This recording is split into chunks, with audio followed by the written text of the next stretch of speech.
Hello, നല്ല നമസ്കാരം. കുറേ നാളുകൾ കാത്തിരുന്ന ആ വമ്പൻ അപ്ഡേറ്റ് ഒടുവിൽ വന്നിരിക്കുകയാണ്. നടൻ ആര്യയെ കേന്ദ്ര കഥാപാത്രമാക്കി മുരളി ഗോപി തിരക്കഥ എഴുതിയ അനന്തൻ കാട് സിനിമയുടെ ഒഫീഷ്യൽ ട്രെയിലർ ഇപ്പോൾ റിലീസായിട്ടുണ്ട്. കാണാത്തവർ കണ്ടിട്ട് എൻ്റെ ലെക്ചർ കേൾക്കുന്നതാണ് നല്ലത്. ട്രെയിലർ കണ്ടു കഴിഞ്ഞപ്പോൾ ഒരൊറ്റ കാര്യമേ പറയാനുള്ളൂ. ഇത് വെറുമൊരു ആക്ഷൻ പടമല്ല, ചോരമണക്കുന്ന അധികാരത്തിൻ്റെ തനിനിറം കാണിക്കുന്ന ഒരു പക്ക ഡാർക്ക് പൊളിറ്റിക്കൽ ത്രില്ലർ തന്നെയാണ്. നമുക്കിതിൻ്റെ ഉള്ളറയിലേക്ക് ഒന്ന് ആഴത്തിൽ ഇറങ്ങി നോക്കിയാൽ മനസ്സിലാകുന്ന ചില കാര്യങ്ങൾ ഒന്ന് വിശകലനം ചെയ്യാം. ഈ ട്രെയിലർ തരുന്ന ഏറ്റവും വലിയ ഹൈലൈറ്റ് ഇതിൻ്റെ രാഷ്ട്രീയം തന്നെയാണ്.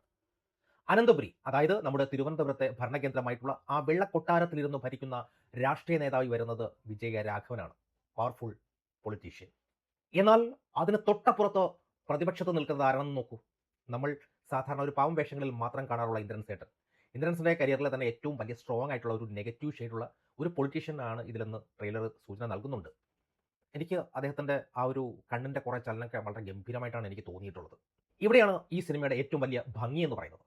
പ്രത്യയശാസ്ത്രം എന്ത് തന്നെയായാലും, ഭരണപക്ഷമായാലും പ്രതിപക്ഷമായാലും രണ്ടുപേരുടെയും വഴി ഒന്നാണ്: ആക്രമണം.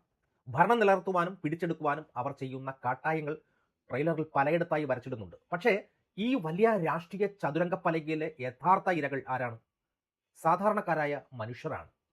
ട്രെയിലറിൽ ഒരു സ്ത്രീ കഥാപാത്രം ആക്രോശത്തോടെ പറയുന്നുണ്ട്, ഇവിടെ ഒരു മൈരും നടക്കില്ല എന്ന്. സിസ്റ്റത്തോടുള്ള സാധാരണക്കാരൻ്റെ കടുത്ത അമർഷത്തെയാണ് ഈ ഒരൊറ്റ ഡയലോഗിൽ വരച്ചിടുന്നത്. ഇനി നമുക്ക് ഇതിലെ ഏറ്റവും ഭയപ്പെടുത്തുന്ന ആ മാസ് ഡയലോഗിലേക്ക് വരാം. ആ ഭരണകർത്താവ് പറയുന്നുണ്ട്, സ്വന്തം ആയുധം വച്ച് മാത്രമേ കൊല്ലാവൂ എന്നുള്ളത്, എങ്കിലേ അത് ഉരുക്കി മോതിരമാക്കാൻ കഴിയൂ എന്നുള്ള ആ ഒരൊറ്റ ഡയലോഗ് ഉണ്ടല്ലോ, ഷോക്കിംഗ് ലൈൻ.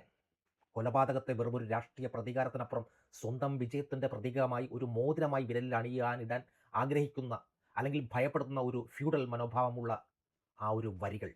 ആ അഴുക്കുചാല് രാഷ്ട്രീയത്തിലേക്ക് ഒരു വാടക കൊള്ളയാളെ സാക്ഷാൽ മുരളി ഗോപി നേരിട്ട് സ്ക്രീനിലെത്തുന്നുണ്ട്. ഈ കലുഷിതമായ അന്തരീക്ഷത്തിലേക്കാണ് ഇരയായ നമ്മുടെ നായകൻ ആര്യ കടന്നു വരുന്നത്.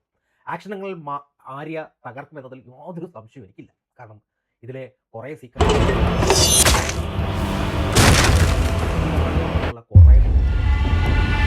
ഓപ്പറേഷൻ അനന്ത്.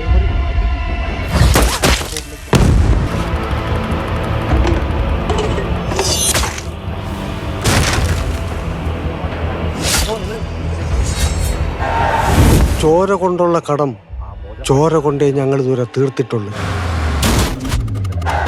സ്വന്തം ആലയിൽ പണിയിച്ച വാളുകൊണ്ടേ ശത്രുവിനെ വെട്ടാവൂ. എന്നാലേ